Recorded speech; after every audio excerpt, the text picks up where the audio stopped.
All right, everybody, that's enough of that god-awful music. Friday, folks. How the hell are all of you? We are coming to you live from our humble abodes, as in plural. This is the UnHappy Gilmore show. Proudly sitting here with the MP. We got to find a better opening, so I include both of you. Thank you for joining us from wherever you may be and whatever device you're using to stream us on YouTube. So please pull up a chair, turn up the volume if I'm not loud enough, which I find virtually fucking impossible. Use the company dime if you're still stuck at work.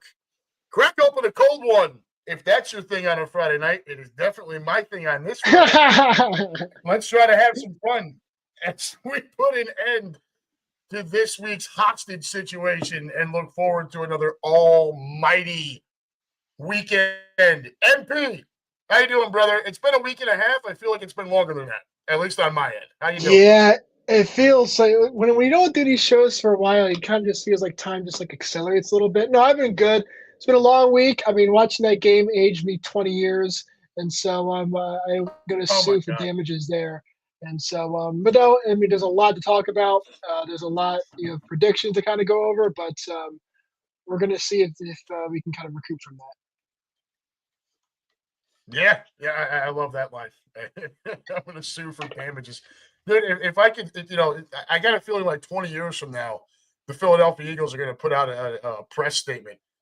If you've been watching Birds football for the last 40 years, you may be entitled to compensation for your That's going to be the every Bengals. every game day full of cardiac arrest. Right? It just never stops. No, it never stops. But It's not a bug; it's a let's feature. get this. Yeah, right. Let's get the sponsorship out of the way. And because my wife decided to be a smartass, she's lucky I don't make her read it for us. Everyone, Michelle's favorite part of the program. We are proudly sponsored by Cheerleaders Gentlemen's Club, located at 2740 South Front Street in Philadelphia. Cheerleaders brings you the area's most beautiful women on 5 different stages. Open 7 days a week from noon until 2 a.m. and until 4 a.m. on Fridays and Saturdays. Call 215-467-1980 for all of your group and party information. Also offering free parking. See that, honey? Free parking. A full menu, daily drink and food specials, and a premium selection of cigars and a cigar lounge. If you're looking for a place to catch the birds and you don't want to go to the link and sacrifice a kidney to be able to get tickets, head on over to Cheerleaders and enjoy the 75-foot HD TV wall, as well as HD TV screens throughout the entire club.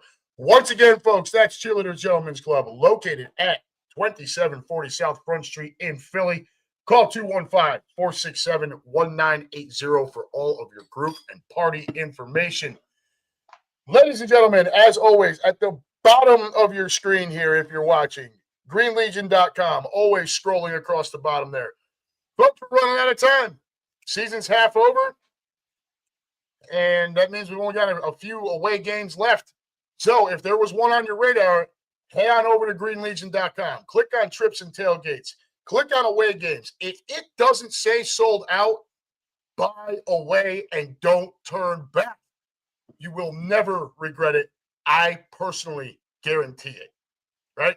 I started out as just a patron, going to do just, ticket and tailgate stuff here and there, did a couple of full trips, got to be friends with the crew, and here we are just a couple years later, preaching it everywhere we go.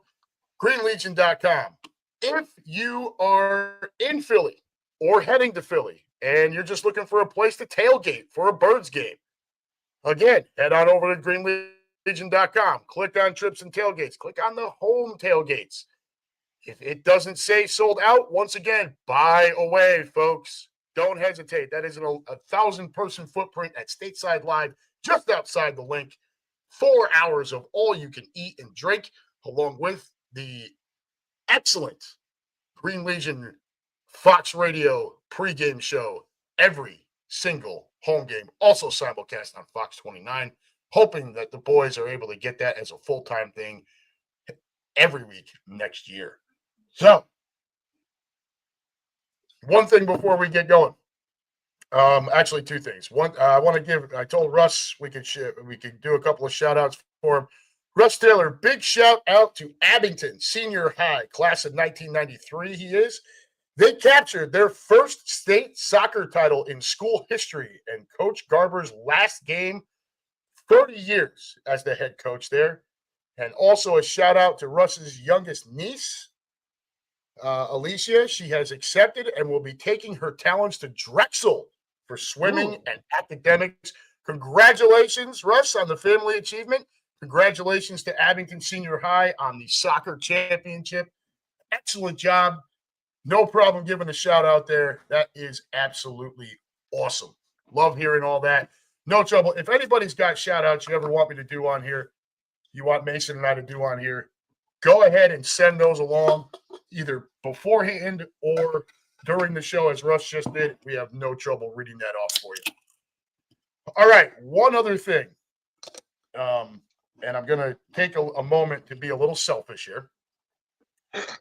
You got most of the folks here know Midwest Eagles Nest that we started out here a few years ago. It has exploded. Super Bowl was a big deal, so on and so forth. We have an enormous – so when one door closes, another one opens. I was supposed to go to Dallas with my wife. It was going to be our adult trip.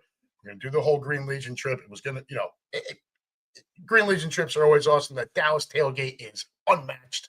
Fantastic. Unfortunately, when I came back from Minnesota, my full-time job had exploded to the point where people were threatening to quit. Things were going to get very, very ugly. And sometimes the leader has to take charge and make some difficult decisions. That difficult decision was canceling our Dallas trip. I was upset. Wife is upset. I'm still upset about it. But like I said, when one door closes, another one opens. So when that door closed, almost immediately following, a door opened here for Midwest Eagles Nest. We are going to proudly, us in the Back Porch Saloon, where we do our game days, are going to partner with True Strength Awareness. You can look them up at truestrengthawareness.org. The charity organization is partially founded by Jordan Hicks, 10-year NFL veteran, 4 years in Philadelphia, played his high school ball 10 minutes away over at Lakota West. He is a fixture in the community here, and he will be in town leading into Thanksgiving week. I'm assuming to spend time with his family, who may or may not still live in the area. It's not like I know him. I'm just making a guess here. But along with that, what they are going to do is they are going to partner with us for a watch party for that Dallas game. So, Midwest Eagles Nest, folks, and I see a couple of you in here. I got Fanny in the room. Hey, cool kids. I've got Dev in the room. Yo! What up, brother? We are going to have a watch party. Jordan Hicks in attendance, along with members of True Strength Awareness, and I'm assuming some family members on their end as well. This is going to involve, there'll be autographed pictures of Jordan for a $5 to $10 charitable donation to their organization. You can obtain one of those. Our split the pot raffle that we do every week. Well, every week that our head count is big enough. The group fund half of that is going to be donated to True Strength Awareness. The Back Porch Saloon is going to give a percentage of the profits from that day to True Strength Awareness. There will also be a QR code and a cash box for those of you that want to just make individual charitable donations. It's going to be an excellent afternoon. From everything we hear, Jordan Hicks is very much about the camaraderie. He likes being called the Romo Killer. It's going to be an excellent afternoon and evening. There will be time for pictures and all of that. Just yesterday, great friend of the program, as Quimby likes to use that line, friend of the program for us out here, Lee Cummings. Excellent human, lives down in northern Kentucky. He's got a connection to Fox 19 TV station here in the Cincinnati area. He's been able to set up a 3 to 5 minute spot for us next Wednesday morning at 8:40 a.m. So my fat ass and a board member from True Strength Awareness will be live on Fox 19 to talk about this event at the Back Porch Saloon, partnering with the Midwest Eagles Nest and True Strength Awareness. It's going to be an excellent event. We're hoping it's a Super Bowl level attendance so that we can generate as much as possible for this outstanding organization. I'm going to put the link into this. I think it's TrueStrengthAwareness.org. Folks, if you want to look that up, go ahead and click on that link. I think I got it right. If I did not, I'll try again in a little bit. But that's what's going on out here. Big thing. So like I said, when one door closes, another one opens. We were very upset about not being able to get to Dallas, and we're still upset about it. But being able to do this and have this massive event out here is just going to be absolutely fantastic. I am really looking forward to it. Not looking past the Detroit game, and Mason and I are going to get into that here in a few. But I'd be lying if I said I wasn't over the moon excited for the Dallas game. You know, we always love Kill the Cowboys week. You know, it's always a fun time. Our head count is always 100 plus for that one. This time it's probably going to be double, if not triple that. I'm talking Super Bowl level event. So all of you folks, Midwest Eagles Nest wise, that are watching now or watching later, listening, whatever, get your asses signed up on our Eventbrite link. If you do not, I cannot promise you're going to have a spot to sit down. I just can't promise that at this point. So just go ahead and do it like we keep asking you to every week. I don't ask you to do this for no reason. I ask you to do it every week so that I can keep track of who is there on a regular basis. And it's for reasons like this.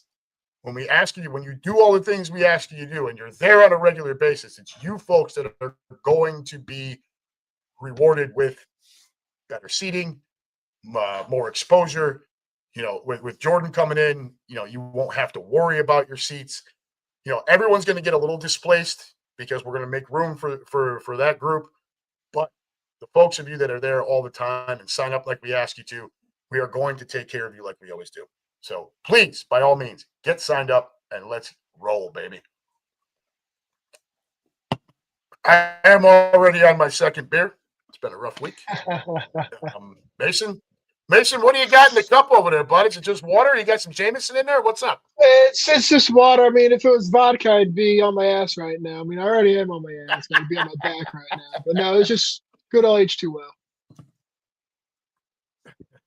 Lou Mancini says, Adam, I'm so proud of what you guys built out there. Strut like an alpha rooster. Thanks, brother. Yeah, you guys know I'm not much of a peacock like that. But it's really freaking awesome. And I'd be lying if I said I wasn't peacocking just a little bit. I'm upset with you. Dallas sucks, says Keith. Russ, yeah, Dallas door closed, but it opened another opportunity. And that is exactly right. All right. So, Mason, you did a good job right at the opening and giving us, that line about the game on Monday night that you're going to sue for damages on that one. Look, we still had about 50 people up there on Monday night, and it was you're talking a school night. It's 25 degrees out, and these people still came out. It was fun. The game was not. The game was an abstract disaster. Nothing at halftime, clinging to a field goal after that. Obviously Smitty catches the dagger once again. So for me, what I'd like to get into here, and I want you to run with this, I'm going to make a couple of statements here, man, and I want you to take off with this. All right. So and this circles around AJ Brown. Sure. I know everyone's annoyed with the whole thing, including Sirianni, but I'd be remiss if we didn't at least talk about it a little bit more than we did last week. So, AJ Brown, in his first 3 years in Philly, 1496 plus 1456 plus 1079. That's 4,031 yards in 3 years, and he missed 4 games last year to go along with 25 receiving touchdowns. This year, I know he missed a couple. He missed a little bit. But we're only at 408 yards and 3 touchdowns. His yards per reception are down 3 yards per reception from last year. He's only got the 3 touchdowns. Success percentage 48.1, down from 62.9 last year. And I think the biggest thing for me right now is a next gen thing that I saw earlier today, where AJ's only averaging a yard to a yard and a half of separation versus Smitty, who's averaging, I think, 3.1 to 3.2 yards of separation this season. Now, Mm. the offense overall is roughly the same as it was last year, personnel-wise, right? Mekhi Becton's gone. We got it. There's some changes. But overall, especially the skill position guys, it's all pretty much the same. The only thing that's changed is Kellen Moore went out the door and Patullo got promoted. So, I had a lot of bitching from people about we should just trade him. I'm like, first of all, you're out of your fucking mind. You don't trade your wide receiver one halfway through the year when you're at the top of your conference. That's insane. But, Mason, I want you to take this and run with it, brother. 4,000 yards and 25 touchdowns in 3 seasons, and this guy can't get anything going so far this year. What the hell is going on? So I actually was looking at the stats of that the other day, just because I was curious. I looked at the all-time kind of Eagles receiving leaders, and I mean, despite not being here for too long, he's actually almost in the top 10 already, which says a lot about the history of the Eagles receivers. But I digress. The distinction and the difference between Kellen Moore and Kevin Patullo is one that it's very easy to make, but it's one that's very poignant to make. I think we all, Kellen Moore was a really astute offensive mind, and you know this, and you can see this because he didn't just succeed when he had Hurts, Smith, Brown, Goddard, Saquon, but this is a pattern that we've seen with him when he was in Dallas with Prescott and when he was in LA with Herbert. This is a guy who he's almost like a plug and play coordinator. The way he kind of he's almost like a young quarterback whisperer in terms of how fast he can flip over an offense. Does it surprise me that on paper that he's not creating as much separation as Smith? There's a lot of things you can kind of put in there that will kind of justify that. Smith is just a much better route runner than Brown is, so that just naturally creates separation. And he's a lot smoother of a guy as well, so that adds to that. But with him, Brown himself struggling to create separation, I think a lot of that comes down to play design. It comes down to predictability. If the defense knows what you're going to do, they'll just go to the landmark. Defenses don't really do that anymore. They've kind of evolved to like a matching kind of concept where they'll play zone, and then if they enter your zone, they'll play man. So it's a lot closer that way. But if the offense is predictable, then you're essentially, even if it's zone coverage, you're playing man to man. And so that really kind of takes out a guy like A.J. Brown, who's not the fastest. He's not the sharpest route runner. He's very physically imposing, but that's about it. A guy like Smith could probably, be a little more elusive and agile and get separation that way. But I completely understand. I mean, I listened to the clip of Brown kind of going off on the offense earlier this week, and he goes, it's not that he's mad that he's not really contributing, although he would like to. I think every player who is winning likes to. It's that he knows from 2023 and all those kind of years that if the offense can't actually have some games where they may bail out the defense, then come January and February, we're screwed. We're screwed. Yeah, agreed. All it takes is one good agreed. offense. All it takes is one good offense to contend with us. If we get in the shootout, I'm not confident we come out on top of that. We got to see the offense of 2024 again. We can't see an offense that's too predictable that is stifling our star players' abilities to be the star player. We're paying Brown, number one money, but we're obviously not seeing number one production out of him. The largest difference is the offensive coordinator because, as you said, the only real difference is like Mekhi Becton's gone, and that's kind of it in terms of major tinkering. Although Mekhi Becton was a great player in his own right, Kellen Moore had a fantastic, sizable contribution into the running of this team. And I'm not saying that Kevin Patullo can't be that, but what I am saying is it's highly unlikely. And this offense is very hot and cold. And unless we see some kind of consistency, I really agree with Brown that it's going to be really scary to kind of move forward going into the latter stretch of the season here. But in terms of that, it all just comes down to game planning and play calling and play design and all that kind of stuff, putting your guys in the right space. So well said. 100% agreed. So the frustration for me, and obviously the game itself was just incredibly frustrating on Monday night, but the biggest frustration for me was the fact that, we're coming out of the bye week, right? That's where you should have been able to figure some shit out. And it came out. And now look, I'm not going to put all the blame on the Birds. The Green Bay defense has been playing very well this year. They really have. So you got to give some credit where credit is due.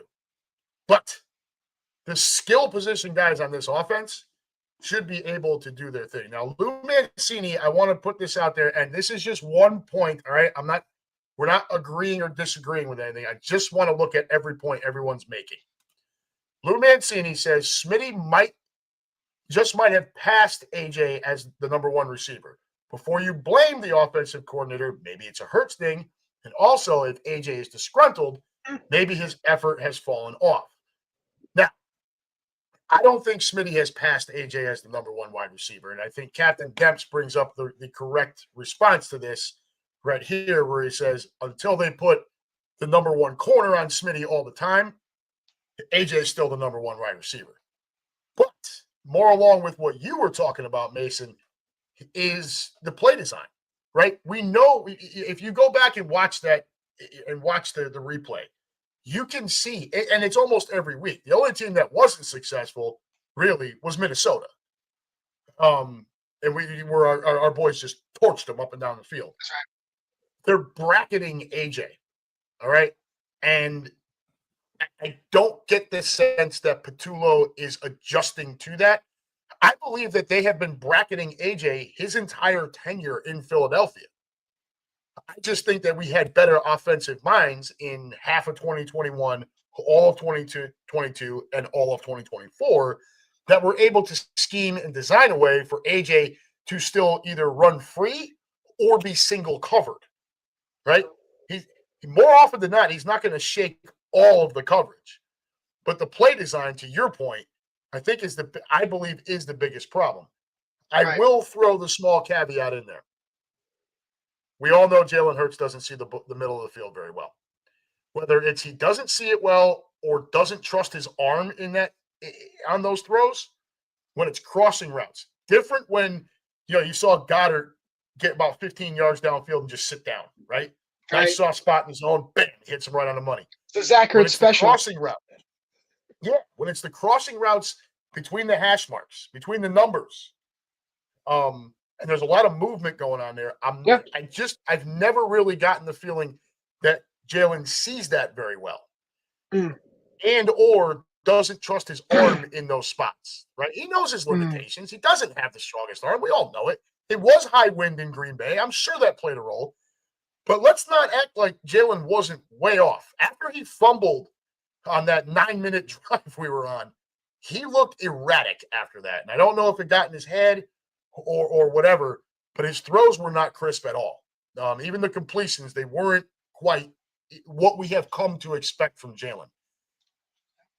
I think your offensive coordinator and your play designs have to do things to put Jalen in more comfortable situations, even if that means getting him more comfortable to throw those over the middle passes. Take AJ and put him on a go route. Send Smitty on a deep post. And then they're going to take the safeties with them. Everyone plays a 2-deep set at this point, right? It's really hard to shake it deep unless you design it well. And I just don't get the sense that they're doing that. It's allowing defenses to not worry about the middle of the field. They're only worried about outside the numbers where Jalen is fantastic, but they're taking that away because they don't have to worry about the middle. It also allows them to stack the box and continue to punish Saquon Barkley. I believe the number one reason is the play design and play calling. Way down behind that would be your Jalen Hurts, just has been a little erratic. I would largely agree with that. I think that your bracketing point was really interesting. One of the things that whenever I think of like defensive game planning and things like that, I don't really focus too much on who the number one corner is on. Bill Belichick, when of course when he was in New England, one of his favorite things to do when he was facing the Steelers, for example, when they had, of course, they had Antonio Brown, they had Le'Veon Bell, they had Ben Roethlisberger, the Killer Bees. He would actually put his number one corner on their number two receiver, and he would bracket Brown. And so he would kind of stretch his because the Patriots, at least in the latter half, mid to late 2010s, they didn't have the most star-studded defense like they had in the early 2000s or mid 2000s when they had like That's a true. They Asante were just a Samuel, things like well-coached that. defense. Yep. Exactly. And so they didn't really have a lot to go around defensively. So what they would do is they would ration. So they put their number one corner on their number 2 receiver, and on the number 1 alpha guy, they would bracket him with a corner and a safety, and that largely worked against the Steelers, of course. And so yeah, that aside, it's largely just about like alignment and stuff like that, coverage. It's funny that you bring up the point about the crosshair because the one time that they actually ran it successfully, the one touchdown to Smith, as soon as he threw it, I turned my dad's ass a touchdown. As soon I could just see it, the way he stepped in the pocket, the way he left his hand, the way he just was cool, calm, and collected. I was like, okay, that's a touchdown. But largely, after that, Jalen pre-fumble and Jalen post-fumble are 2 kind of different guys. You had a drive that goes 16 plays, and the longer the play goes, as you know, as the stats guy that I am, the longer the drive goes, the less likely you are to score a touchdown. I remember years ago, the Colts had a drive that took nearly up almost the entire quarter, and they kicked a field goal. So there's a sweet spot in terms of the drive, and so when you're out there in a cold Green Bay, you're cold air, and I mean the offense always has the advantage because they know where they're going, and the defense doesn't. But you can't have long drives like that. I know you're trying to tire the defense, you're trying to give your defense a rest, but post fumble Jalen, I mean he definitely had a lot of jitters. I was hopeful that after the touchdown, you saw a little bit more offensive productivity, but the defense, I think, like Brown said. No, it just did not happen. But the defense, as Brown said, has continued to bail out this team game in and game out. If we didn't have someone like Jalen Phillips, he might have single-handedly almost won us the game with the sheer impact that he had at his first game here in Philadelphia. He's worth more than a third-round pick, an absolute steal so far. So far. I don't want to get too ahead of ourselves just yet. But he was incredible on Monday night. Mm-hmm. I'm trying to find because I posted it in our group. I'm trying to find this. Here it is. I will say when you look at the go ahead. He had a game high 8 pressures, 7 hurries, 6 tackles. He hit the quarterback twice and recovered a fumble. This is his first game, and it's on the road in a place that's not easy to win, right? Yep. And he goes out, and he also had the game-saving 4th down stop. So, welcome to Philadelphia, buddy. Holy shit. That was that was about the best introduction a defensive player can have. At his spot. And again, like you and I talked about last Tuesday when I was in South Carolina, earlier in the year when we had the injury to Nolan Smith, and we weren't getting pressure on the outside there. Well, all of a sudden, the Kobe Dean comes back. So now Jihad Campbell can help on that outside pressure a bunch, right? Now you go trade for Jalen Phillips. BG comes back. And, all of a sudden, a spot that looked like it might be a problem is now right back to being an enormous strength. Yeah. Just in the last couple of weeks, with the health increase and the trade for Phillips, BG coming back. And you guys know I've gone on record with it. I wanted BG to stay retired. I love him. Don't get me wrong. I love his presence on the sideline. I think it's awesome. That man owes us nothing. He owes us absolutely nothing. So it was a thing. Quimby and I talked about it because that was about to break while we were in Minnesota. That whole thing with BG, and we were both talking about it before it broke. Q and I sitting there, and we're both like, man, don't do it. Just stay retired. And he just felt like it was time to come back onto the field and help. And, whether that's I think all of it plays a role. But like I said, all of a sudden, this area that looked like an issue with a couple of injuries and some play that wasn't up to par from last year, everyone's getting back into the groove. Jalen Hunt is on the hunt again. Again, Jihad Campbell, very versatile, can play middle to give Dean or Ball a breather and move to the outside to take some rotational snaps there. Jalen Phillips coming into the fold, BG back over there again. Dude, and that outside pressure, you saw it with Jordan Love. That outside pressure comes. Now he's got to step up, and Davis and Carter are just shoving. And Ojimo with a nice game on Monday night too, who I absolutely love. Yep. So that front seven is starting to look again like it. Well, not starting. It's looking like it did again last year. And and we're going to need all of that come this Sunday night against Detroit, who's going to come in with two running backs that are both capable of carrying a load. One of the better wide receiver duos in the league in St. Brown and Jamison Williams. I did see Sam Laporta is out for Sunday, though. That's big. Did you see that one this afternoon? I'm not sure if I caught that one, but that's big, yeah. Yeah, at least that I think that's true. I saw it earlier. I'm hoping that's true, so I don't look like too much of an idiot. But yeah, I don't know how much we want to beat that game on Monday to death, but for the fact, if you want to talk a little bit of defense, I mean, my God, AJ's not wrong. He's not wrong at all. Like, the offense has to do its part, or we are going to be an early and embarrassing exit in the postseason. There's no question about it. Or we're going to get embarrassed sometime during the regular season, and there's going to be some hell to pay. Now, one last thing about the offense. You saw Brian Daboll got fired, right? That meatball's out. Now, look, if I was the Giants, I'd have fired him after the Denver disaster. And all the rumor was that they were going to fire him right off the plane after that loss. They don't. It's a couple weeks later. They screw up a couple more games with fourth quarter leads, and it's time for him to go. I think the only person advocating for Daboll in New York was maybe Jackson Dart, right? That was probably it. But then Jackson Dart has been in the concussion getting checked for a concussion pretty much every week. So Daboll, what are you doing over there, quarterback? That may be why he'd advocate for him. They show him the doors. So now you have all these interweb folks, and I'm sure you've seen a bunch of it, Mason. Want to get your opinion here. We all know, we all assume that Patullo is not the guy, right? Fair statement? That with this current offense, he's not. Yeah, unless something changes, he's not. So would you, if the opportunity was there, two scenarios. One, would you fire Patullo halfway through the season and bring in a guy like Daboll to run your offense?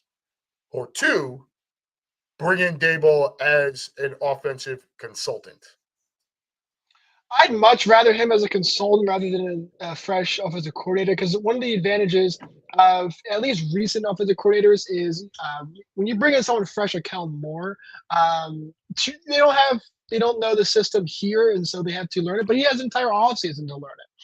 It's really tough on the players to drop an offensive coordinator mid-season and to pick up a guy who hasn't been in the organization system so much, and so I would rather him have come in as a consultant rather than a full-on offensive coordinator. You don't want to kind of make that switch cold like that. And so, yeah, the Giants general manager. Yeah, I don't know. And I've got buddies that are Giants fans. I don't know how Joe Shane kept this job. Well, I think he's one of the reasons why the Giants are not a very attractive job. They're not. No, they're not, because they don't know if that guy's going to be around. And if he hires the coach and then gets fired, that coach is the lame duck coach at that point. Exactly. So I mean, like, if you're the coach, well, if you're a general manager, you assume that if you hire the coach, you have to have at least maybe at least 2 or 3 years, at least when you hire the coach. But I mean, we've also seen garbage organizations fire a general manager a year or half a year into hiring a head coach. So when it comes to the Giants, you never really know. But and they've been down this road before with a couple of other head coaches where they've fired the guy but kept the GM or vice versa, and it just they are a disaster. They are not a well-run organization, and it starts at the top. It starts at the only spot that you cannot fire, which is the owner. That's right. These guys are probably sick of hearing me say it. Show me a team that's been mired in mediocrity or worse, for the most part, over a long stretch of time, and I'll show you bad ownership. The Giants are not well run. The Jets are not well run. The Falcons are not well run. The Miami Dolphins are not. Lou Dominguez, I love Lou Ashley. We love you, but they're not a well-run organization. The Ross family's just not great at it. The Colts have had their issues. The Raiders Right. with Davis. with that knucklehead out there, Mark Davis. Who's starting to look more and more like an alien every day. Like he doesn't even look like a human anymore. The bowl haircut, it's an odd looking dude, man. He's had that bowl for like 10 you years. can have a yeah, dude, it's not a good look. It's just not. But I mean, anyways, you get the point, right? It's not well run. The Bears, another one, right? It's just all of those teams have issues. The Browns, with the Haslams. I mean, what a disaster that is. The factory of sadness, right? There's a reason why they have that nickname. They just can't figure it out. The one time they actually got the quarterback right, gets into the playoffs with a ragtag roster, goes into the playoffs, beats Pittsburgh in the playoffs, the team that they hate more than anyone on the planet. Yeah. And Baker Mayfield's reward for that was getting shown the door so they could bring in a rapist as the quarterback. Good job, Cleveland. Way to go. And guarantee that guy $252 million. Right? Piss off all the other owners while you're at it. Yeah. Mm-hmm. No, yeah, 100%. 100%. And that's through 2026. Oh, yeah. That goes through next year. One additional comment on the offense real quick. I'm looking at the charts for Jalen Hurts from Next Gen Stats. It just kind of charts where he's had incompletions and where he's had completions. There has been development and growth, at least this year. If you look at some of the earlier weeks of the season, it almost looks like the Eagles' offense is playing anything north of 15 yards is lava. And so all the dots are sub 15. Maybe an occasional shot here and there. But as the season progresses, of course, you have the Minnesota game where he throws for 3 touchdowns. It's going outward. So he's not, as to your point, he's not really hitting inside the hash marks very often. He's not really attacking inside the numbers very often. If he is, it's very short. But he's taking shots, but they're outside the numbers. They're closer to the boundary. So I think we should see that stretching the field a little bit more. If you look at his chart, it looks like he looks like a timid guy. He looks like a timid quarterback who's just trying to kind of do the dump offs and, the death by 1,000 paper cuts. But that's how you get to drives that are 12, 16 plays and end in field goals instead of touchdowns. So I hope that we see this offense continue to develop that way. Kevin Patullo has got to pick something, because you can't just be, hot one week and hot, cold as ice the other one. Can't go from scoring like 28 to scoring 10, week by week, and having that pressure on the defense. It's not healthy for the entire stress of the team, the tension between the sides of the ball. But I mean, Hurts is slowly developing, so there is that. The only question is, will he develop fast enough for the offense to, accumulate that muscle to bear its own weight? Yeah, I think that's a fair point. We've seen Jalen look like, he's been on top of the world. He's looked like one of the best quarterbacks in the league, even throwing the ball, when he's had a good play caller and nice play design, right? Shane Steichen, Kellen Moore. Both instances, Jalen Hurts looked great. So I think it's proven out that he needs a little bit of that help. And that's okay. There's nothing wrong with that. Too many times I say shit like that and I get my head kicked in. Oh, you just hate Jalen Hurts. No, dude, I don't. I love Jalen Hurts. I think he's a great leader. I think he works incredibly hard. I think he's incredibly intelligent. I just think he needs a little help. That's all, right? There's nothing wrong with that. And it's because of whatever the case may be with the middle of the field, whether it's he doesn't trust his arm there, doesn't read it well, maybe it's a combination of both, whatever the case may be, it's a bit of a problem area for him. And he knows that his arm is not the strongest arm on the planet, right? You can't not know it at this point, right? He knows. So with Moore and with Steichen, the play design opened it up for him to hit those spots, right? And that's what you want. Sean McVay does that. Look at Matt Stafford. Matt Stafford's the MVP of the NFL right now, if you want my opinion. Him and Drake May are at the top of that list. Well, and Jonathan Taylor. But we all know it's not going to go to a running back. So Matt Stafford has thrown for 25 touchdowns and 2 interceptions. He's 37 years old and came into this season with back issues. This is a Sean McVay offense, right? This is what a good offensive mind does. He puts his players in the best position to succeed. And I don't get the sense that we are getting the same from our current offensive coordinator.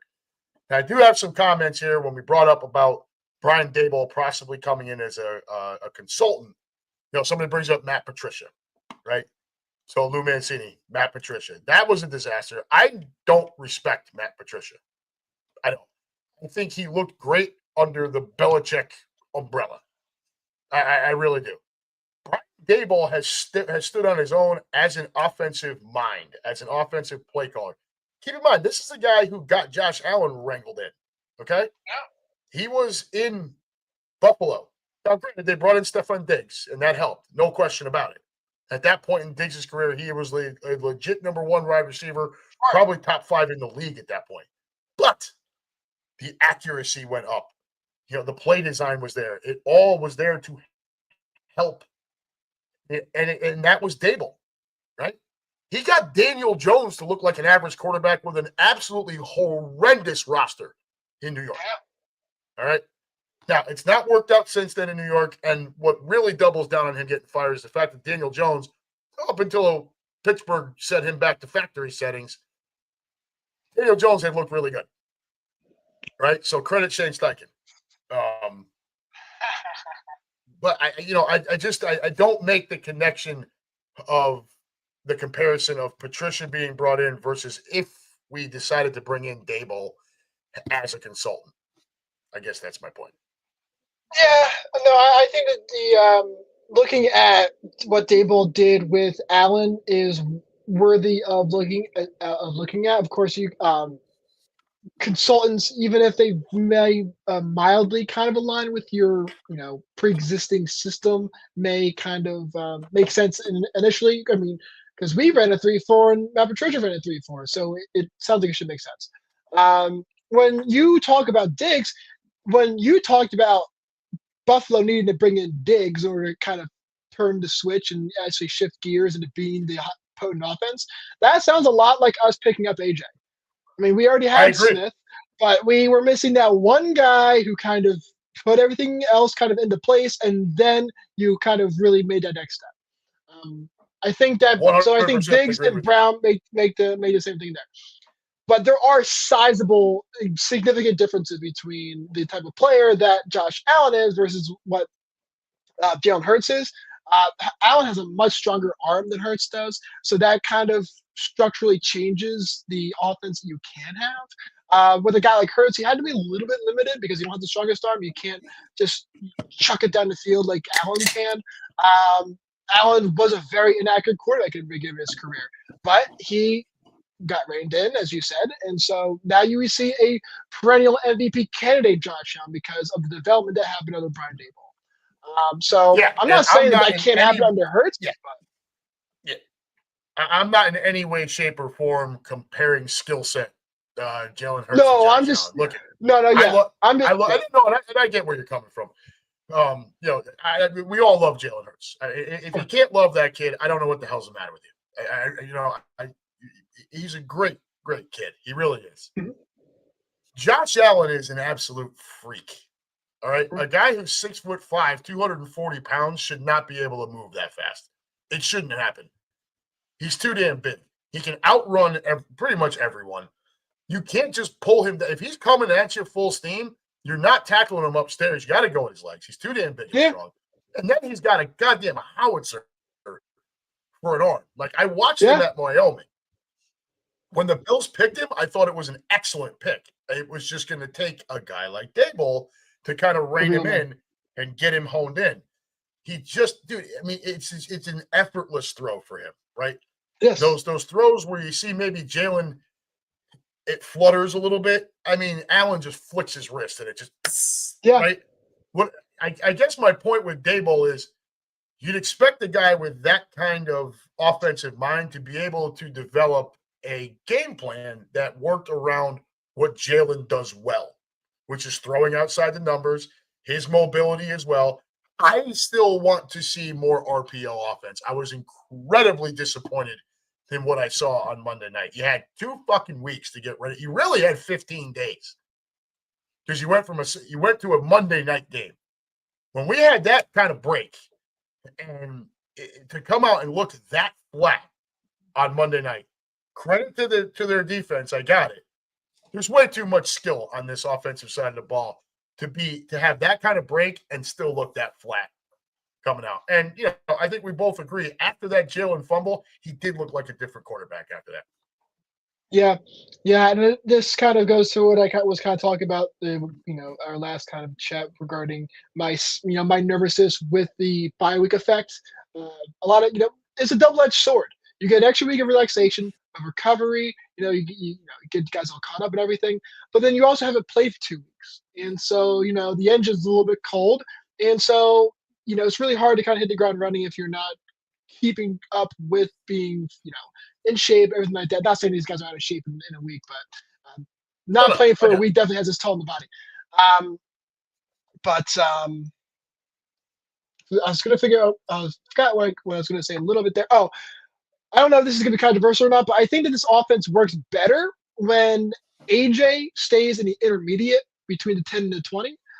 When Brown stays between the 0 to 10 and over 20, and when Goddard works within the 20. I think Goddard is a tremendous, like you said, it's a Zach Ertz special. It's the 10 to 15-yard curl. It is the dump off guy who can, he can get yak. Hurts had big trouble with that. If remember, I don't remember. I forget if it was this year, last year, but he had the one play against Green Bay where he's literally stiff arming the guy for 20 yards and scores a touchdown on the screen pass. So I don't think that we should be stretching the field with AJ as much as we should with Smith. Smith's best highlights are when he goes deep. In the Super Bowl, he was the dagger. Green Bay, he was the dagger. But he's also really good on the drag routes, on the out routes, on the little slip routes. He's really good on those. I don't want to see him on the intermediate stuff. So I want to see Brown on there. So there is not a route on the planet that Devontae Smith doesn't excel at. All right. Yeah. He is the most technically sound wide receiver on our roster. I believe he is one of the most technically sound wide receivers in the entire league. And I think he has been from day one. The route running, the body control, field awareness, the way he's able to contort himself to get his feet down and just go back to the one-arm catch, the one-hand catch against Jacksonville at the back of the end zone. Right when that ball came out of Hurts' hand, I'm like, "Fuck, he overthrew it." And then he gets the hand on it. I remember looking at my buddy Mike, and I'm like, "Did he just fucking catch that thing?" He's a living Madden animation. He's just, dude. There are times when he's an absolute cheat code. He did it to the Bengals last year. Ran that skinny route coming right at us. We were up in the upper level of the end zone here in Cincy. You can see it right from the snap. And once it went to single coverage, we're standing up going, throw it. And sure enough, right down in front of us. And that's another dagger, right? That's his play. That's his specialty. When you watch that play against Green Bay, when they showed the replay, I'm always next to my buddy Mike. He's my partner with the Midwest Eagles Nest. I told him, I said, watch the jump. It is perfectly timed. He's up. It might look a little early, but it's designed that way by him to get up and box out the defender. I'm already up here. You can't get in here. Yeah. He is just it's a different level of sense on the field that he has that a lot of other wide receivers just do not possess. Yeah. I don't think AJ has that. I think AJ is just a physical freak. 6'1", 230 pounds. That's a load to deal with. And maybe he has slowed a little bit. He's 28. He'll be 29 next June, AJ. I mean, maybe that's got something to do with the separation. One problem, and before we move on to the Detroit game, AJ, what happened to my AJ Brown slant route? Where the fuck did that go? When he can just give you that little shimmy and get you turned to his outside shoulder, you're dead to rights. You're either going to have to interfere with him or he's catching the ball. That's it. Yeah. Those are your only options when you're out there on an island with him. And I don't see that at all. I don't see it at all. Where is that road? That was like almost automatic. That, and I want to couple it with, I think we ran the same play 4 times on Monday night. It was that route to Goddard, where he comes off like he's going to run block or pass block, and then shakes and just comes out to the outside. The first time, it worked like a charm. The second time, he makes the catch, it gets a couple yards. Third time, Jalen throws it over there. He's not even looking. Fourth time, it damn near got picked off. But it felt like that was the same exact play design 4 different times. Patullo, is your playbook that shallow? So those 2 points, the AJ slant and the repetitive, to your point earlier, and to what we've talked about, I think every week since you and I have been on here together, the predictability. Oh, yeah. So I think that this offense, I think Hurts operates, I think that the whole offense operates really well when you have like a little like high-low concept. To your point, when I'm not going to, he's not Megatron, he's not Calvin Johnson, but when you look at the type of player he is, you're not really, Calvin, you're going to run on streaks and slants primarily. You're going to let him use his body, or for Calvin, it was his speed, unique speed at his size, to either run past the guy or to use his size on short routes to box out and get leverage. When it comes to so when you have the high-low concepts, I think that's really good. I think that Smith should be the guy who stretches downfield and opens up space for Brown underneath. I think that's where the offense is really going to succeed going forward. I think that the whole like block and release thing, it's kind of common. I had to rewatch those plays if there were like play action passes or whatnot. If he's like a late leaker, and so it's kind of like a dump off option. Hurts may have had a situation in which the vanilla bean. Too low on the vanilla ice cream. But I think if you really start to go back to those level concepts where you have a Goddard as the drop down option, you have Brown in intermediate, and then you have a Smith who has enough speed to threaten deep, but also has a route running to run a comeback. I don't think our offense really utilizes that enough. I mean, Smith is one of those guys who can go sprinting, sell he's going deep, and then break back to the quarterback, and boom, there's 10 yards. He's done this so many times this year, and I think we had to see that more often. If you scare people with Smith because he's a scary guy, then it makes Brown's job of creating separation a lot easier. Because he's going to be on an island more, because you're going to need to bracket Smith because he's either going to go deep or he's going to come back. You really can't afford to have a guy one-on-one with Smith, albeit assuming he's running the correct route. You can't really one-on-one with either of them. No, you can't. I will say that. So you got to pick your poison. You can't really one-on-one with either of them. So what you have to do is, you got to pick your poison. But right now, we're not getting any respect shown to our pass game. We're just not. Right? No. They're not respecting Jalen Hurts at all. And, outside of the Minnesota game, I don't really what these defenses are doing is working, okay, and it's allowing them to just come bull rushing. You saw Green Bay; they showed we came out in a jumbo set when Lane came back on the field, and they still brought Fred out there with 2 other tight ends. Yeah. Green Bay had the perfect. I think your point earlier and the point that you and I have been making for a few weeks now is. And I'm sure we're not alone. I'm sure everyone in the room and everyone everywhere else, we're too goddamn predictable. We're just too predictable. When you can come out in that kind of jumbo set, and that safety still comes streaking through and splatters Saquon for a 3-yard loss, there is no excuse for that at all. Like it's almost like the run game. There's no creativity with the run game either. It's almost they're just handing it to Saquon and saying, "Go figure it out."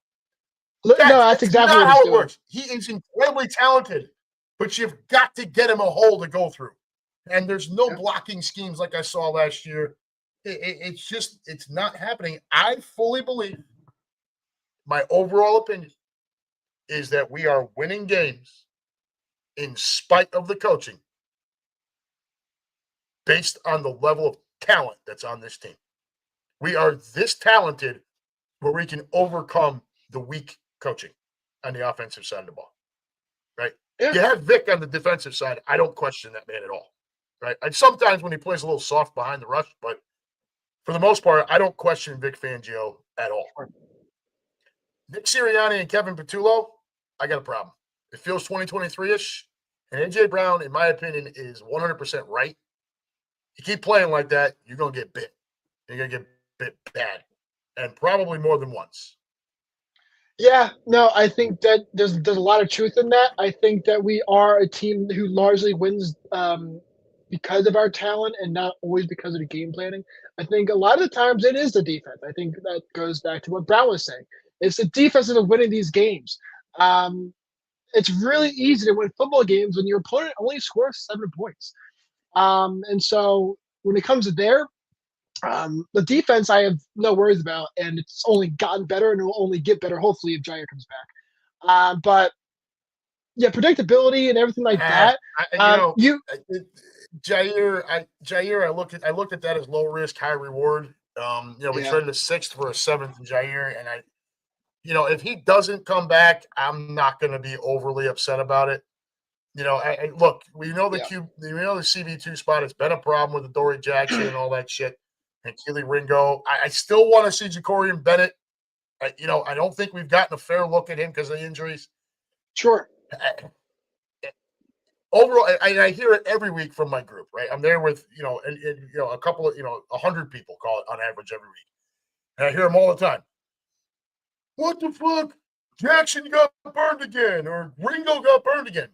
Guys, what you got to understand is while he might be doing the chase down tackle, this wasn't man coverage.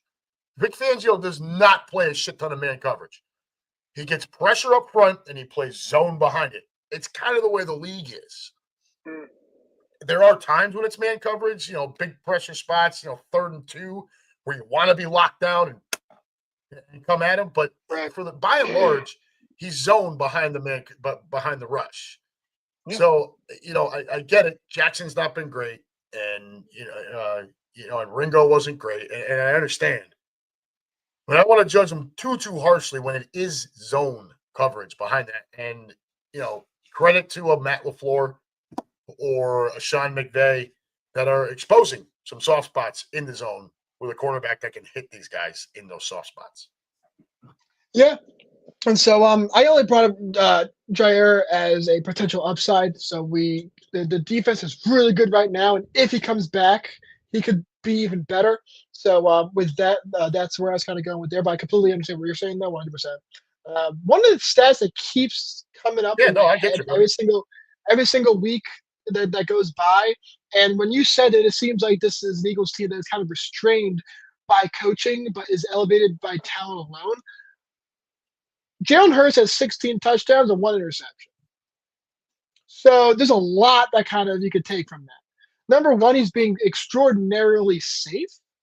So one kind of way you can kind of perceive that or kind of digest that is it's not the best play calls. I mean, when the AJ score in Minnesota, we were there, it was a backyard throw.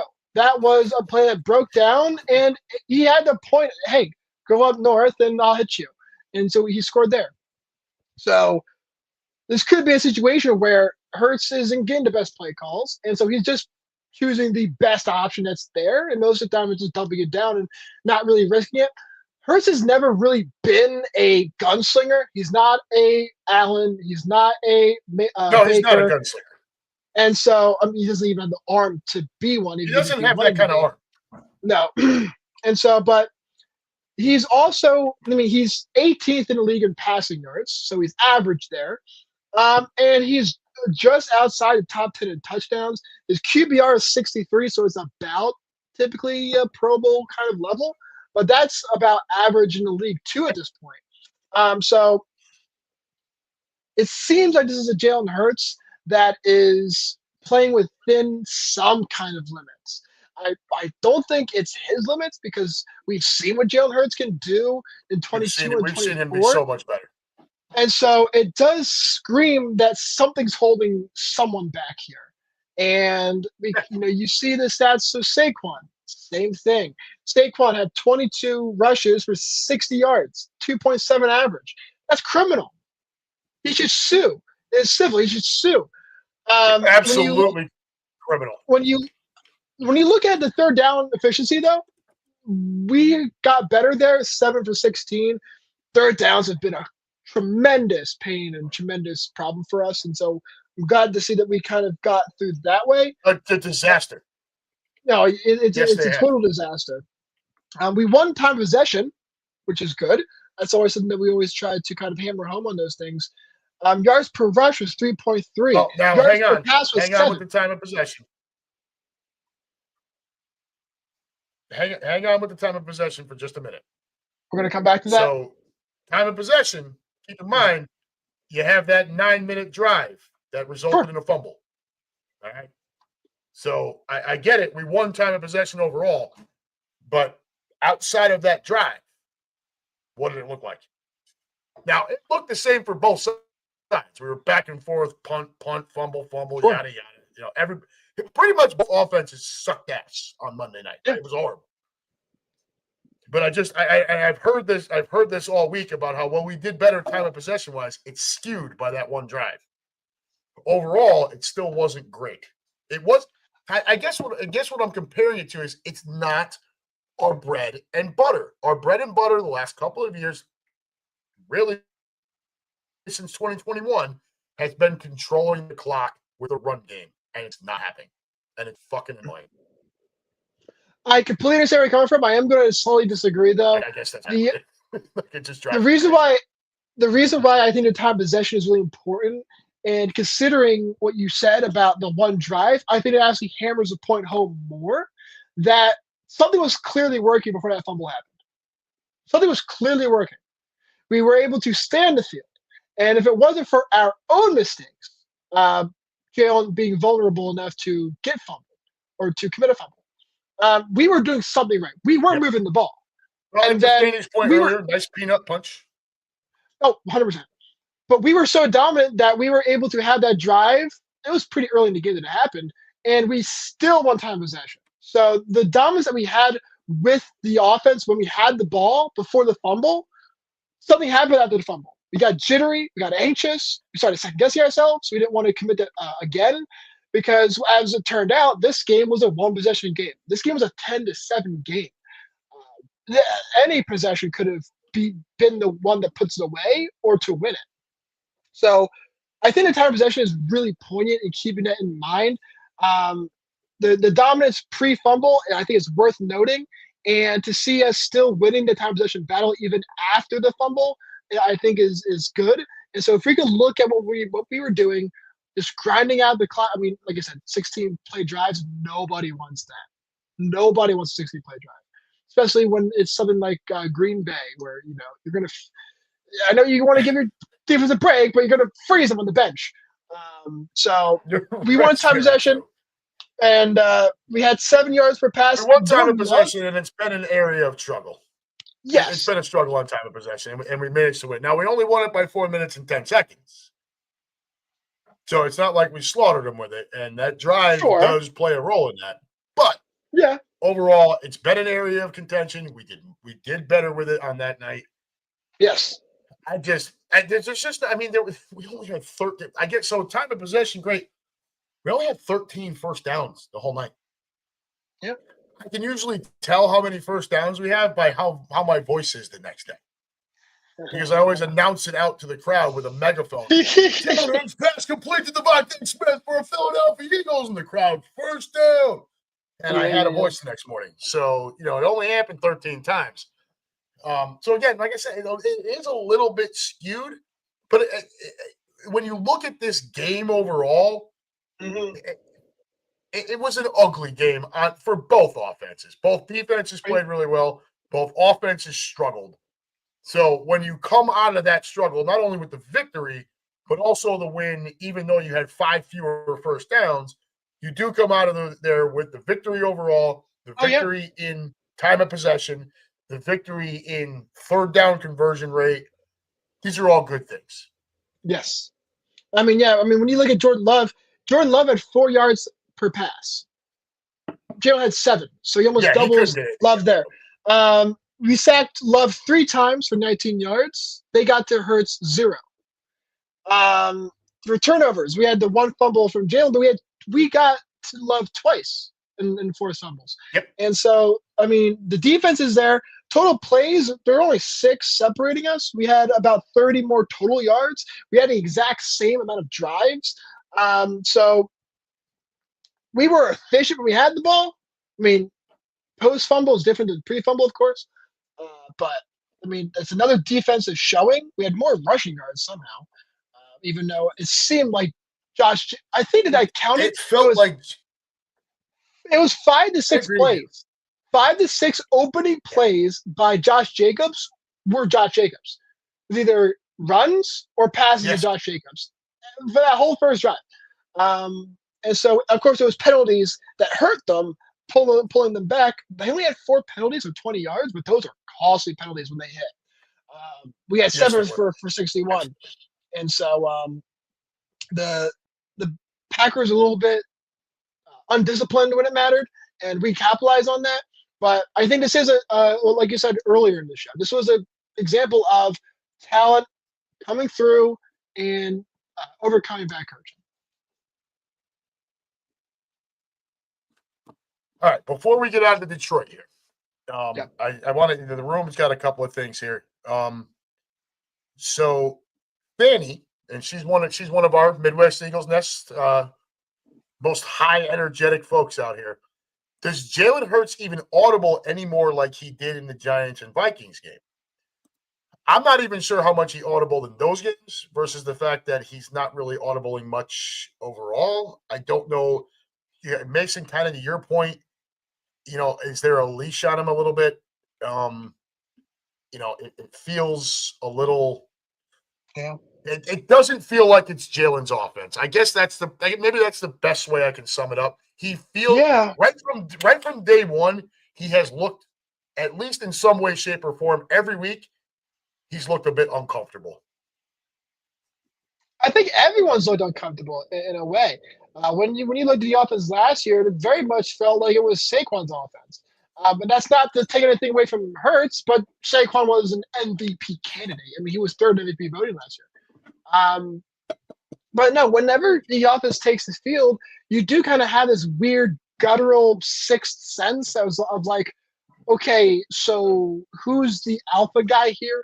Who's like running this thing?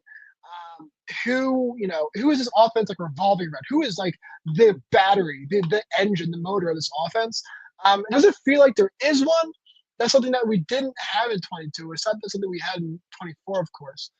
So, having all of that kind of coming together, I think that's a really, really good point. And sort of weaknesses of Kevin Patullo, of the predictable play calling, of the Hurts with the 20 touchdowns and the 1 pick, or the 16 touchdowns and the 1 pick. Something's restraining someone there. There's not kind of total freedom, which is what successful quarterbacks have to have. We're not seeing Jalen audible. That is correct. Wentz, I mean, say what you want about Wentz. I did like Wentz for a while.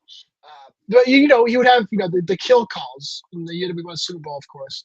And so being able to kind of have a quarterback, trusting your quarterback to do those type of things is really important. But, it doesn't feel like we have that. Something is wrong in terms of the chain of command with trust. This is something that is disappointing to see even after the bye week when you had extra time to talk this through and hopefully mend some stuff. The fact that it doesn't and it didn't and we're still seeing this is very worrisome. Brown is 100% right, of course. And so this might be another one of those teams, another one of those Eagles teams that is really good on paper. And the record is really good. But when you watch them, they are not their record. They could be, but they're not.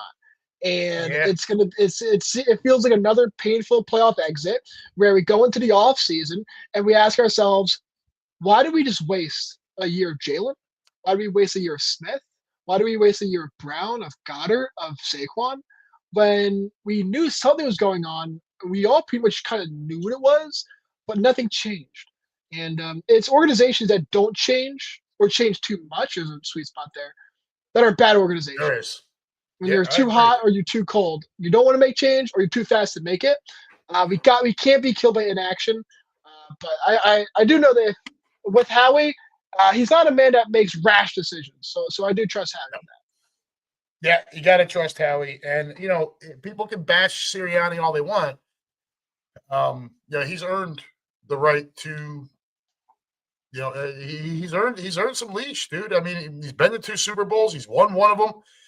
He's probably a shit holding call away from being 2-0 in Super Bowls against, the only other somewhat dynasty we've seen outside of the goddamn Patriots. So, Yeah. his quarterback has outplayed, Princess Mahomes in both Super Bowls. And I don't want to hear shit from anyone, particularly not a Chiefs fan, about the head-to-head versus Jalen Hurts, especially in Super Bowls. Jalen Hurts has clearly been better in both Super Bowls when they played head-to-head. Now, you can say what you want about, the Eagle defense too, but let's keep in mind that last year, the Chiefs were in that Super Bowl a lot because of their defense as well. All right. They were one of the best defenses in football last season. And we carved them up like they weren't even fucking there. Right? That dagger should have never happened if you're that elite of a defense. So I don't want to hear it. Chiefs came into that game with a very elite defense of themselves, and the Eagles were just overall way better. A lot of that due to the fact that Jalen Hurts flat out outplayed Patrick Mahomes. Well, Again. I think the Chiefs in that game. I think if you ask me, I think they sold their soul to make sure they didn't lose the Super Bowl to Saquon Barkley. To Saquon Barkley, which I think was the correct game plan. I really do. I don't blame Spagnuolo at all. It's just at that point, and this is what I talked about before, when we signed Saquon before last season. This is what I talked about. We already have the elite offensive line. And I'm like, and we've got these 2 stud wide receivers. We've got a nice tight end in Goddard, a nice backup tight end in Calcaterra. But part of my thing was, look, if this offense clicks and everyone is playing to their potential, I don't think there's a defense out there that you can devise to shut us down. You're going to have to try to outscore us. And our defense is too strong to let that happen. So if this team gets on a roll, we're going to slaughter everyone. Literally everyone. We're going to run over everybody. Yeah. And it happened. You know what I mean? I mean, the only game in the playoffs that was even in contention was the freaking Rams. That's because Matt Stafford is just who he is, right? If not for Jalen Carter, man, I don't know. Yeah, no. And go ahead. No, go ahead. Yeah. I would say let's we've been an hour and 15 here. Let's move on to Detroit. If you don't mind. You got anything else about Monday night? No, we're good. A lot of time on a game that only had 17. Right? We just did an hour on a game. Right? We just did an hour on a game whose highlights weren't even 5 minutes. Well, it ties into the AJ thing, right? He's not wrong. I don't care for the constant noise with him. And I think come this offseason, that might rear its ugly head. But on to Detroit. Now, right out of the gates, first of all, we're home. So thank God, right? But right out of the gates, the first observation has to be, if we come out and play like we did against Green Bay, we're going to get our doors blown in. Yep. Right? Detroit is significantly more talented on the offensive side of the ball. Yes. Look, I'm not taking anything away from the complement of receivers that Green Bay has. Keep in mind, Golden was not on the field. They also lost their tight end the week before. So that played a role as well. And Josh Jacobs is an every down freak of a running back. But Detroit comes at you with Jamison Williams, with Amon-Ra St. Brown. And St. Brown may very well be top 5 wide receiver in this league. I think he probably is. Jared Goff, if you don't rattle his cage early and allow him to settle in, you're in trouble. And then beyond all of that, you've got thunder and lightning coming at you in the backfield with Montgomery and Jahmyr Gibbs. They are a shitload to handle. And let's also not sleep. They're not too bad defensively either. They can get after your quarterback. And, the only good thing for us is the report that Sam Laporta is out for Sunday night. The game makes me nervous based on what I saw Monday night and the disappointment coming out of the bye week that I think both of us touched on different points of that, where we should have looked better, more more on pace, more on schedule coming out of that bye week, and it didn't happen. And now you come home and you've got to face this Detroit team that is hungry, that wants our ass. And, we've done a good job. We've got the win over Tampa. We've got the win over the Rams. We now got the win over Green Bay. You get this win over Detroit, you put yourself in a really, really driver's seat to take that number 1 seed. But man, oh man, the way that offense looked on Monday night, it's got me very nervous about Sunday night. Fire away, brother. So illnesses help make an immune system healthy. It's when you sterilize an environment and you don't give it a lot of challenges, but as it gets weaker and weaker diseases make it hit you a lot harder. This offense is about to have, and this defense, this Eagles team is about to have a really big test. We're either going to. I think it's the biggest test of the season. The offense is either going to meet the moments and break through, like we kind of saw in Minnesota, and then we saw with the Giants. Jared Goff, real quick, 2,200 yards. We played the exact same amount of games. Jared Goff, 2,200 yards, 20 touchdowns, 3 picks. You have Hurts has 1,800 yards, 16 touchdowns, and a pick. Jahmyr Gibbs has over 100 yards on Barkley. Hutchinson has 3 more sacks than our leading guy. I think I saw. So timeout on the Hutchinson versus our leading guy. We are very much a pressure by committee. All right. Kind of like how baseball does closer by committee. That's very much how our defense works. Whereas Detroit is a lot dependent on that guy. We are not. So that's my only call out there when you look at that. That's certainly a good point. And I hope that kind of shows up on paper or on tape as well when it comes to the Lions game. It's going to have to. But this is, the Lions, say what you want about the Lions. They don't have a lot of postseason success, but it doesn't really matter if they're a postseason team or not. If they're good in the regular season, that's all that really matters, because we're very similar in the regular season. And so it's either our offense meets the moment, as I said before, or our defense is really going to have a big test. We haven't really had us to go against a star-studded offense in a couple of weeks now. And so when you have a guy like Amon-Ra, you have the double-headed monster with Montgomery and Gibbs. Yeah, of course, you have Goff and all those guys. Laporta being gone is huge. That's massive.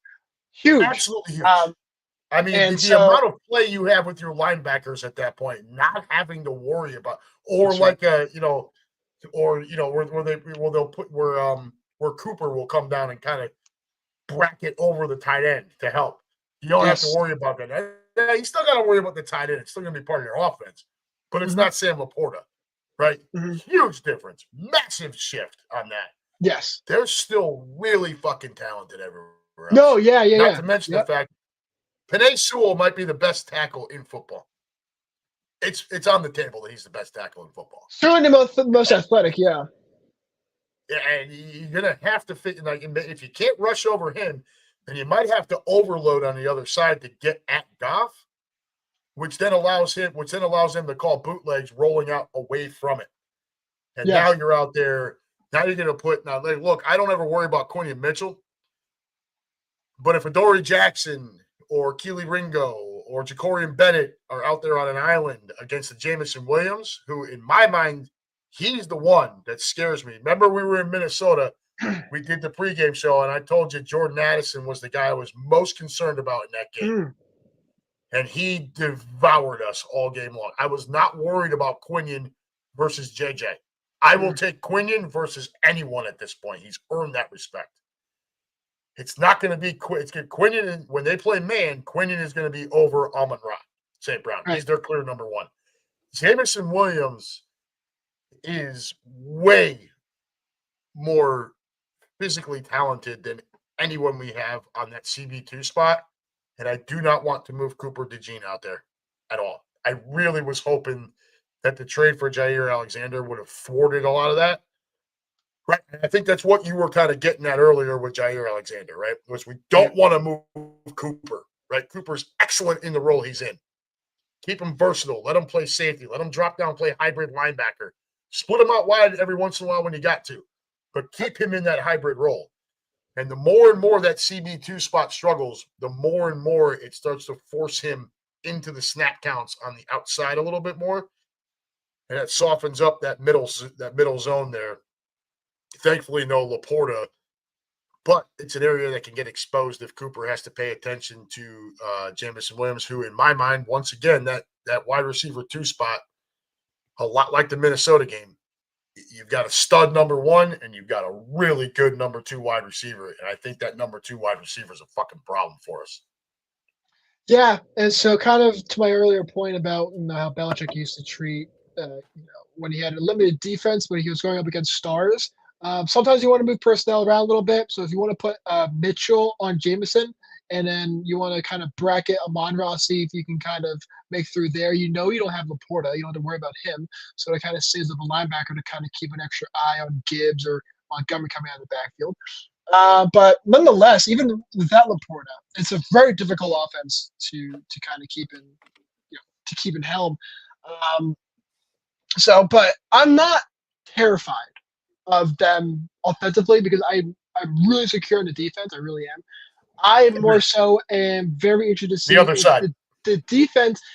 Are we a type of offense that might play to our opponent if they're good or bad? If the defense is bad, are we going to play bad? If the defense is good, do we meet the moment? This is going to be a really good kind of test for that. To kind of see if that might be what's going on here. If we're merely just a mirror to whatever the defense that we're facing is.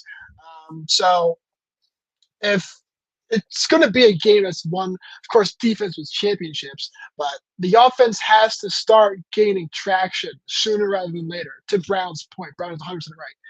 If we don't start gaining traction now, then, we're running out of runway. All right, you don't want to start clicking in the wild card in the divisional. You don't want to. Oh, hey, look, time out. If we get there and that's when we click, I'm not going to complain. Because if we click, everyone's fucked. Yeah, I'd rather kind of see it. You want to see it going in, though, right? Yeah, of course. You don't want to hit top speed when you finally, pulled off the tarmac. You want to kind of get to speed and then just naturally pull off. And so we don't want to be too late of a bloomer. We're halfway through the season. It's not like we're going to be peaking in week 4. We got to last that like 6 months or 5-6 months. And so, we got to start peaking within the next couple of weeks. Within the next couple of weeks, then we can start gliding. You don't want to have to start peaking in week 16, week 17, week 18. That's going to be a lot of stress on the team of saying, hey, guys, what the fuck's going on? All right? We're running out of time here. We got to figure out what's going on here. And so I think Kevin Petullo feels it. I think that the whole organization feels it. And after Monday night, I don't know how they can. No, yeah. You come out of the bye week and look that bad. I don't know how you can't feel pressure. Like, something has to give. Yeah. And so we've got Fanny here. Fanny's, like I said, she's one of our most energetic and huge addition to our group out here. She does have a minor character flaw. She's an Alabama fan first. So here she is. Terry and Arnold is going to be all over AJ. All right, look, Fanny, look, just because he played at Bama doesn't mean he's a stud. Okay? It just doesn't. All right? If he's all over AJ, then I will once again go back to play calling and tell you that we are just not doing what we're supposed to be doing. She does bring up a good point here, though. I got one other bone to pick here. Our fumble came from a peanut punch that was just mishandling the ball. I can't get mad at that. I disagree, Fanny. And the reason being, you already had the first down. Now, I don't fault a competitor for trying to get every single inch you can get, right? Football's a game of inches. We all know it, especially with the tush push. Like, we all know it. So I can't fault Jalen Hurts for trying to fight for more yards. But this is also a part of quarterback development. You've already got the first down. Get down. Just get down. You had a 9-minute drive going on. You were obviously struggling in yards per play at that point, right? There were no chunk plays going on. It was 16 plays, 9 minutes to that point, or just about 9 minutes. You got to get down and secure the ball. So while I get it, it was a great defensive play on the peanut punch. I'm not taking that away. I was mad at it. I was very mad at it. You have got to protect the football. You're the quarterback. That is your job to make sure that our asses stay on the field and get points on the board. Yeah, I mean, mature quarterbacks have to know that you have to live to play another down. And so, like I said, I completely respect it.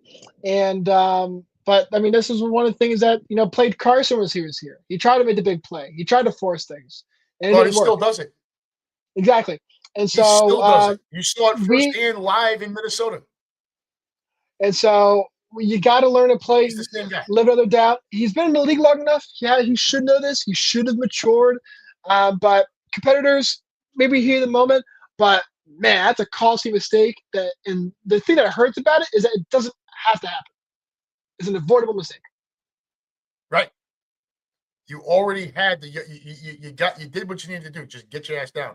And dude, I called that play the minute they lined up and spread it around. He is going straight up the middle. I've been waiting to see that play for a few weeks now, and they finally run it. He's got the lead block. He's got the first down, brother. Get on the ground. Stop. Right? And that's a fantastic point, because it'd be different if he's stretching for the sticks. If he's stretching for the sticks, completely different discussion. Absolutely. But if you're past it and you're going for those 2-3 extra yards, brother, think of the team. What? Fucking Dev. What if the score is 6-7? Brother, get out of here with 6-7. Nobody wants to hear 6-7. Get out of here with that shit. All right, so Detroit. What is your, as we try to wrap things up here? Sure. What is your gut feeling? Now we're home, and to David Loeb's point here, score first, plus the link will be loud. Like, the link is always loud. It holds almost 70,000 people. So, and it's 70,000 Eagle fans. It's not 70,000 LA fans, right? This is Philadelphia. It's a different type of volume when there's 70,000 Birds fans. So, if you can come out and score first, and especially if you win the toss, or they win we win the toss, defer, kick off to them, stop them, then we score. Yeah. That crowd will be out of control. The crowd will go absolutely bananas. Rightfully so. But, and that's just compounding on Dave's point. I want to hear your gut feeling for Sunday night. Gut feeling for Sunday night. Honestly, my gut feeling says that it's going to be, we might get 3 or 4 sacks, but they might be later in the game. I think that the Detroit knows in the beginning of the game that if to beat us how we currently are, you definitely want to get us early. And so you want to get, if they get like a 10-point lead on us in the first half at halftime, we're in deep shit. Because this isn't the Rams of earlier in the year. I mean, these guys are a lot better than that.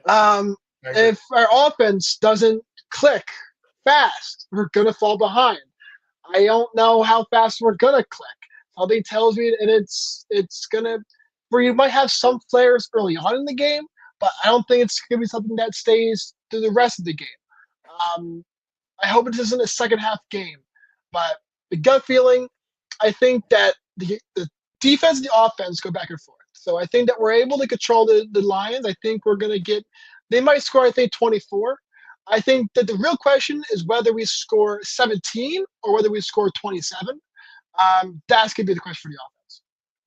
Well, and right along with Russ Taylor here, he's got it 27-24 Birds, so you guys are aligned. I like the points you're making there.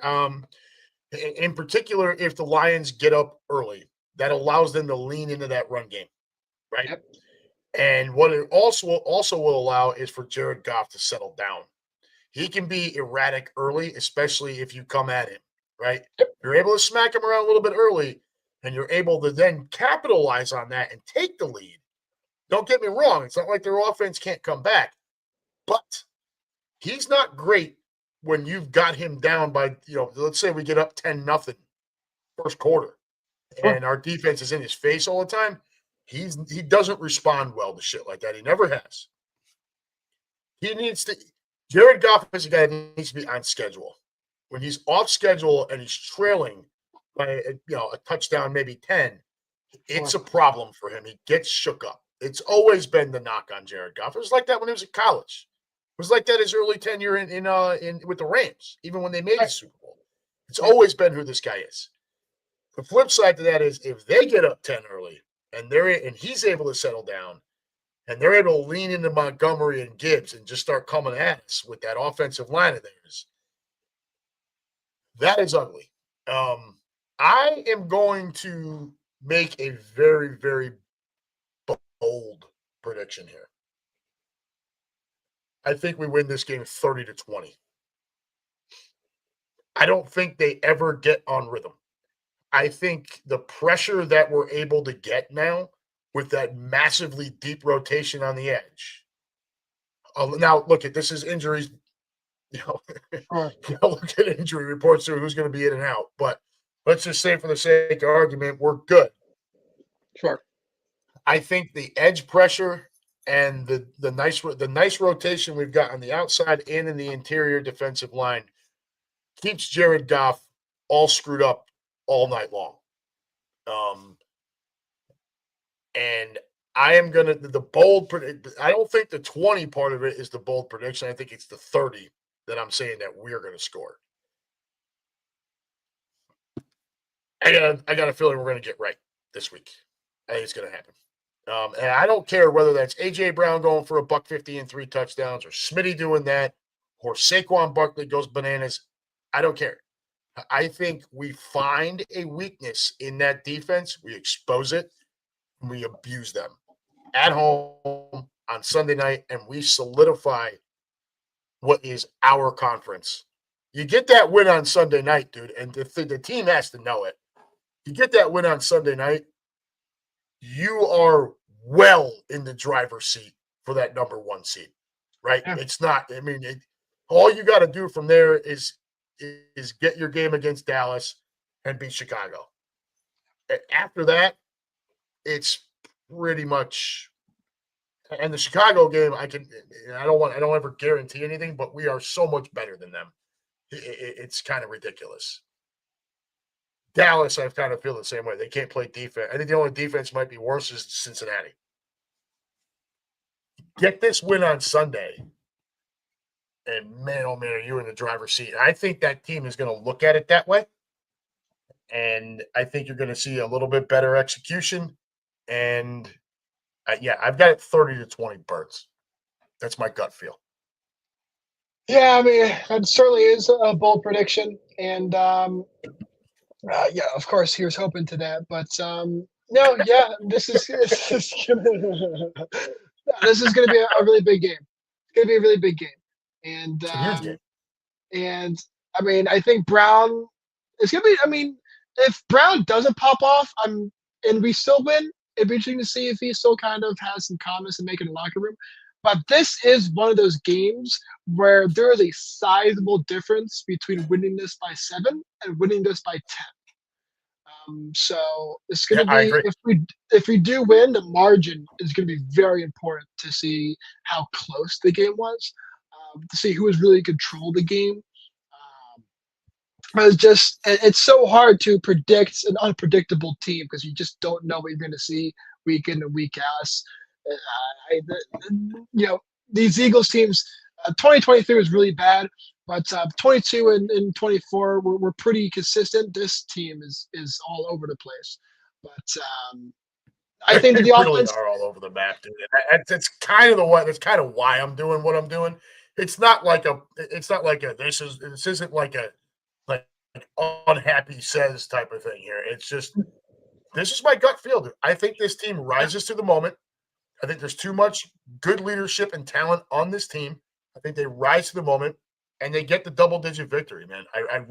At home in a game, if they're not treating this like a must-win, then we've got a problem. Okay? Now, if we come out and lose by double digits, you and I are going to have a fucking field day next week. Yes, we will. More than we did this week. Yeah, no question. All right, Mason, final thoughts. Let's wrap this up and get on with our Friday nights here. I feel like a broken record. We said this going into I feel like 2 weeks ago. This almost feels like the game where you had to decide: do we start being consistent here? Do we start seeing an actual vision, an actual kind of a vision, a brand, kind of going here? The defense has been the most consistent part of this team.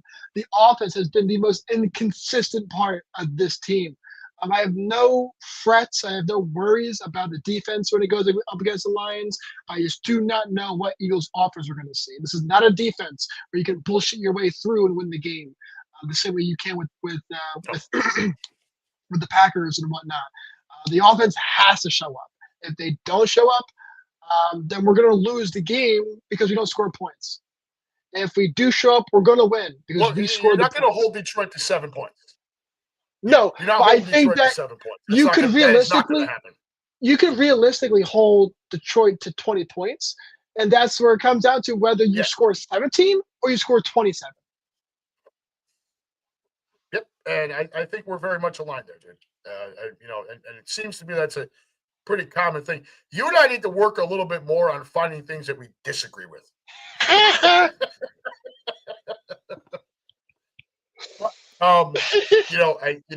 just final thoughts on this end. I have had a rough week. I've had a rough couple of weeks.